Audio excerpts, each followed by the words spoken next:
Troisième épisode de notre série Un lieu des histoires à Krauter-Gersheim. Ce soir, rencontre avec un comportementaliste canin qui semble faire des miracles. De quoi glaner pour les maîtres quelques précieux conseils. Isabelle Michel, Marie-Christine Lang.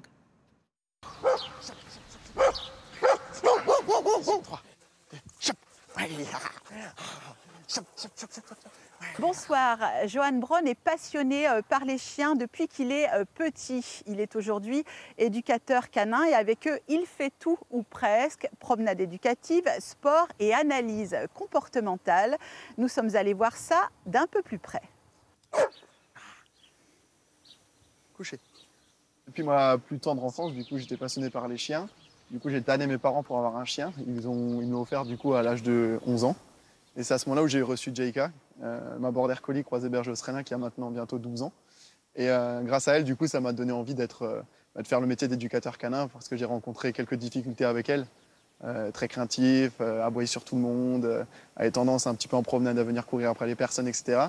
C'est à elle, Jaika, qu'il doit sa vocation. En s'occupant d'elle, Johan Braun s'est intéressé de plus près au comportement des chiens, leurs besoins, leurs limites, leur façon de s'exprimer. En gros, moi j'ai une méthode éducative un petit peu particulière. Je travaille sur la psychologie du chien, c'est-à-dire que moi les ordres au pied, coucher, etc., je ne les utilise pas en éducation.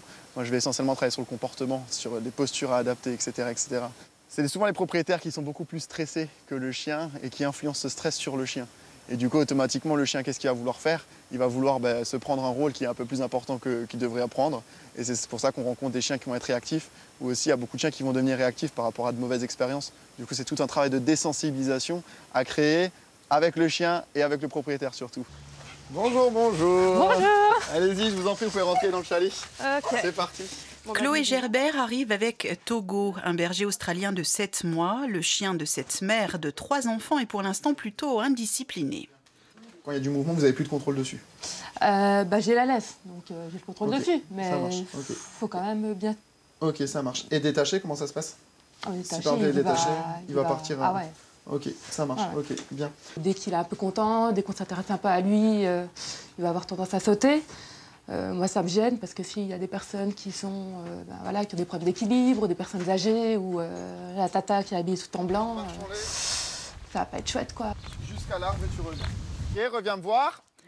Johan observe d'abord le chien et sa maîtresse. Chloé est sans cesse obligée de rappeler Togo à l'ordre. Elle tire sur sa laisse. Johan prend ensuite les choses en main. Juste envie de tester sur quel sens il va se mettre en place. Le taux de résistance. Là, je mets mon « et » en place. Okay, du coup, ma notion de limite psychologique. J'avance, je m'arrête. Je m'avance, je m'arrête. Il doit s'arrêter sur la ligne. Super, garçon.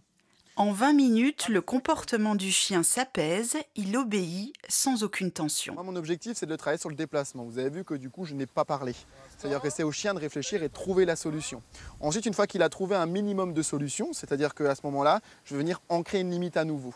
Et vous avez vu que le seuil de valorisation ne se passe jamais dans de l'excitation. Si on met de l'excitation, le problème c'est que le chien, qu'est-ce qu'il va faire? Il va venir retirer en avant. Souvent on fait cette erreur-là, oui mon doudou, très bien, etc. Et le problème sur ça, c'est que du coup le chien, il va remonter en excitation. Il faut savoir que c'est l'excitation qui fait les excès de comportement chez le chien.